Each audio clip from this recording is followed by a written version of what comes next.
자, 오늘은 글을 읽고 삶과 관련된 시사점을 발견하려는 태도를 기를 수 있다라는 학습 목표를 가지고 공부해 보도록 하겠습니다.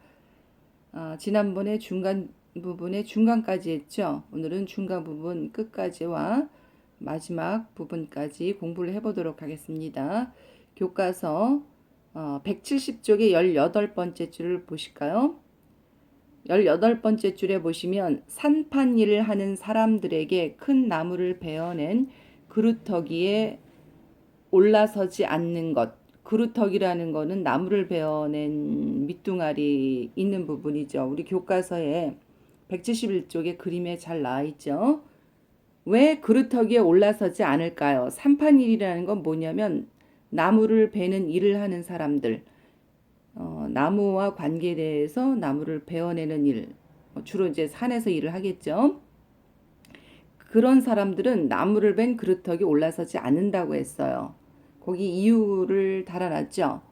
나무를 베어내는 것만으로도 죄를 짓는 것인데 그 베어낸 그루터기에 올라선다는 것은 나무를 화나게 하는 것, 거기 노하는 것이라고 있죠. 나무를 노엽게 하는 일이라고 생각을 합니다. 누가요?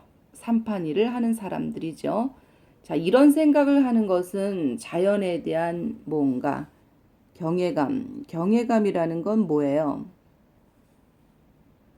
공경하는 마음이 있으면서도 두려워하는 마음을 갖는 걸 경외감이에요. 그러니까 자연에 대해서 자연이라는 게 우리 인간 사람을 이렇게 집어삼키는 거는 한순간이죠.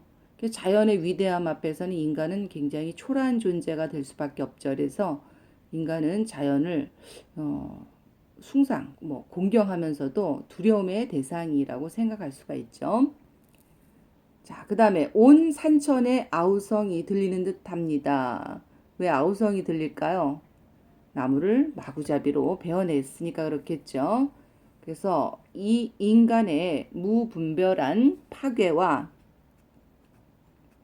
폭력에 대한 자연의 분노가 느껴지는 구절이 되겠습니다. 그 다음에 170쪽에 22번째 줄부터 23번째 줄 보세요. 소나무는 우리의 혈육과 같은 나무다. 중간에 있는 부분을 다 같이 또 읽어보시면요. 22번째 줄 보세요. 소나무는 우리의 삶과 가장 가까운 자리에서 우리와 함께 풍상을 겪어온 혈육과 같은 나무다. 왜 이런 표현을 썼을까요? 글쓴이는 소나무에 대해서 혈육과 같은 나무라고 했습니다. 이거는 우리 조상들이 사람 가까이에서 오랜 세월을 우리와 함께 한 나무이기 때문입니다.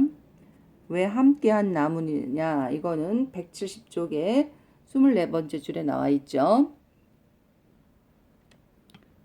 그 교과서 보시면 이런 내용이 나오죠. 사람이 태어나면 금줄에 솔가지를 꽂아 부정을 물리고, 금줄은 왜 그 사람 태어나면은 대문 앞에다가 줄을 이렇게 세워서 여자아이 태어날 때 뭘 꽂든가요? 남자아이 태어나면은 수치나 이런 걸 꽂죠. 이 금줄에 솔가지를 꽂아서 부정을 물리고, 사람이 죽으면 우리가 소나무관을 많이 쓰죠. 그것이 우리의 일생이라 하였고, 또 교과서 그 다음 페이지 보면 요게 나와 있죠. 여기까지죠. 솔빛 소량듯 어느 하나 우리의 정서 깊숙이 들어와 있지 않은 것이 없습니다. 이 부분에 해당되는 부분입니다. 바로 사람의 일생과 함께하며 우리의 정서 깊숙이 들어와 있는 소나무 이야기가 됩니다. 정서. 또 171쪽에 여섯 번째 줄부터 일곱 번째 줄에 이런 이야기가 있죠. 소나무는 고절의 상징으로 우리의 정신을 지탱하는 기둥이다. 고절이라는 건 홀로 깨끗하게 지키는 절개라고 하죠. 절개라는 게 뭐냐면 어떤 신념 따위를 굽히지 않고 꿋꿋한 태도를 보이는 것을 절개라고 하는데, 소나무가 바로 우리 옛날 시조나 문학작품에 많이 나와 있죠. 고절의 상징으로요. 그래서 소나무에 대한 글쓴이의 인식은 바로 절개와 뭐가 될까요? 자, 뭐가 될지 한번 이야기해 보세요. 절개하고 나오면은 같은 개념. 바로 지조죠. 아, 여기죠. 지조의 의미를 일깨우는 나무. 그 다음에 11번째 줄에 보면은 요거 아니죠. 오늘날의 상품의 미학이라는 게 있죠. 자, 오늘날의 상품의 미학은 현대인들은 겉에 드러나 있는 아름다움을 치중하죠. 그래서 요거 외향적 가치에 치중을 두고요. 반면에 조상들은요, 대상의 이면 속에 숨어 있는 거죠. 이면에 숨겨진 가치를 살펴보죠.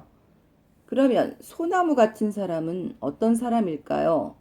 자, 소나무 같은 사람은 시련을 묵묵히 견뎌온 사람, 또 소박하고 순수한 사람이 되겠죠.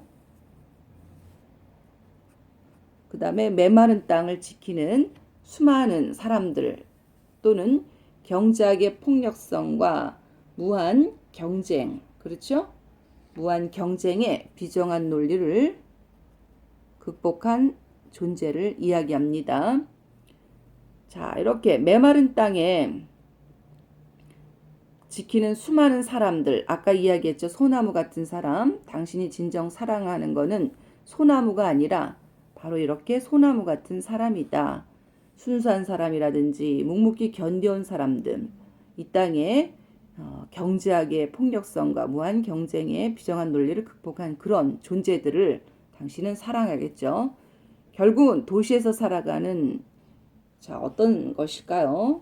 힘 없는 시민을 가리킵니다. 그 다음에 지금쯤 자 15번째 줄 보시면 이런 이야기가 있죠. 지금쯤 서울 거리의 자동차 속에 앉아있을 당신을 생각했습니다. 자, 바로 이 당신하고 또 16번째 줄에 외딴 섬에 갇혀 목말라 하는 남산의 소나무들을 생각했습니다. 당신과 소나무가 같다라고 이야기했는데 왜냐? 당신은 바로 삭막하고 어떤 현실일까요? 아주 살아가기 힘든 현실. 그렇죠. 척박한 현실. 척박한 현실을 살아가는 점이 당신과 소나무가 같다. 이렇게 이야기했습니다. 남산의 소나무. 남산 서울 도시의 한복판에 있는 소나무니까 공해에 찌들리고 힘들겠죠. 그런 소나무가 무수한 솔방울을 달고 있다. 무수한 솔방울을 달고 있다라는 거는 도심 속의 소나무가 자기가 죽을 위기, 고사 위기에 처했으니까 자손이라도 남기고자 솔방울을 많이 달았다. 이렇게 이야기했죠. 그럼에도 불구하고 또 척박한 땅을 몰아내고 만다. 자, 척박한 땅에서 이 소나무가 살아남았는데 아카시아나 외계 소나무이죠. 외국의 소나무들이 결국은 굴러온 돌이 박힌 돌을 뺀다라는 속담하고 맞죠. 그래서 외부에서 들어온 지 얼마 안 되는 사람이 오랜 전부터 있던 사람을 내쫓거나 해치려 할 때 쓰는 말, 비유적으로 이르는 말이죠. 자, 그래서 무한 경쟁의 비정한 논리. 한마디로 우리의 소나무가 외래의 그 한렵수라든지 아카시아 나무 같은 그런 나무에 침습을 당하죠. 결국은 무한 경쟁의 세계에서 살아남기 위해서 끊임없이 경쟁을 해야 한다는 이야기입니다. 결국 인간 사회와 소나무가 처한 상황이 유사하다는 얘기죠. 자, 그 다음에 끝부분 볼까요? 끝부분에 솔방울이 나와 있는데 이 솔방울은 무엇을 의미하느냐?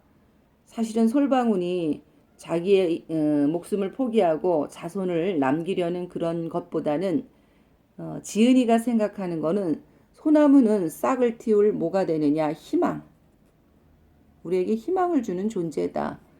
또 강인한 생명력과 다시 태어나는 재생의 가능성, 끈질길 저력을 지닌 존재로 파악을 했습니다.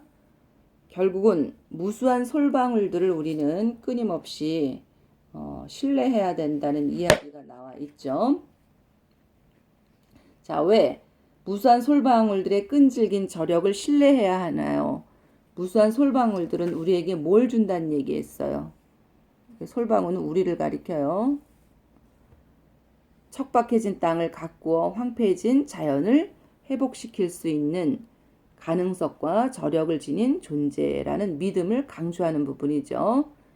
자, 그 다음에 글의 주제가 잘 드러나 있는 부분, 탈무드의 내용을 인용하여서 여운을 남기는 부분이 있어요. 어디에 있냐면요. 교과서 6번째 줄부터 9번째 줄에 나와 있습니다. 읽어볼까요? 처음으로 새가 만들어졌을 때 세상의 모든 나무들이 두려움에 떨었다. 그러나 어느 생각 깊은 나무가 말했다. 두려워할 것 없다. 우리들이 자루가 되어 주지 않는 한 쇠는 결코 우리를 해칠 수 없는 법이다. 이런 이야기가 나오는데요.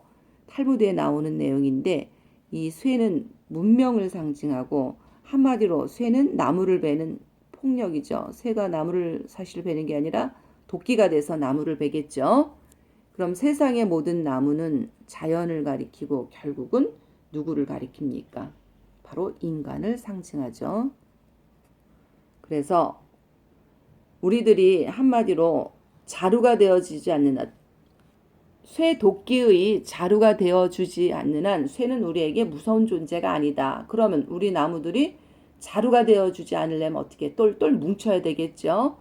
그래서 나무가 쇠의 자루가 되어주지 않으면 쇠는 나무를 베어낼 수 없다는, 즉 나무가 연대 단결하면 쇠의 폭력을 막을 수 있다라는 그런 내용이 되겠습니다. 자, 그 다음에 편지 형식의 효과에 가로 안에 있는 말을 살펴보시면, 자, 당신에게 띄우는 편지의 형식, 엽서의 형식은 독자에게 뭘 줄까요? 내용에 대한 집중력을 높이게 되죠. 그 다음에 경복보건공사를 처음에는 당연하다고 생각을 했죠. 그러나 나중에는 소나무 숲을 보고 나서 굉장히 무리한 고집이다 라고 생각을 했습니다. 그 다음에 여기 문명과 자연의 상생과 뭐를 위한 방향을 모색해야 된다. 바로 자연하고 같이 살아야 되는 공존의 이야기를 하죠. 글의 주제의식 첫 번째가 되겠고요. 그 다음에 연대가 필요하다는 것도 주제의식이 되겠습니다. 그 다음에 제목이 담긴 글쓴이의 의도는 바로 소나무가 지닌 덕성에 주목하게 되고요. 결국은 소나무들을 베어내는 소비의 문제점을 지적을 합니다. 이게 자연만 베어내는 것이 아니라 그렇게 마구 함부로 베어내다 보니까 사람도 소모품으로 보고 베어내는 그런 것을 지적을 한 겁니다. 그래서 당신은 소나무를 사랑하는 것이 아니라 소나무와 같은 사람을 사랑한다. 즉 소나무와 사람이 지닌 공통점, 사람도 척박한 땅을 지키는 사람들이란 얘기죠. 문명의 폭력성을 극복할 수 있는 힘이 우리에게 있다는 바로 희망적 메시지를 전달했습니다. 이렇게 편지 중 형식의 효과라든지 제목에 담긴 글쓴이의 의도는 여러분들이 다시 한번 읽어보시기 바랍니다. 오늘 강의는 여기까지입니다. 이상입니다.